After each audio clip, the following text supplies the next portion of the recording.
man ako aasenso sa ganitong klaseng trabaho. Okay lang yun. Pero isa lang hindi ako. Hindi magugulit yung pamilya.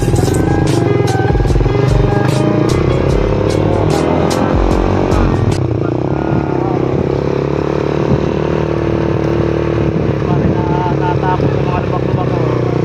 Delikado sa sa mga motor paggabi. Mahina ang ilaw.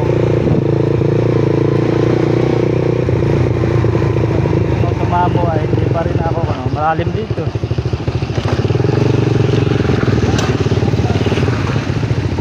Malalalim na. Lalo na nang umulan. Lubak, sabi ng mga taga Quezon Province. Lubak.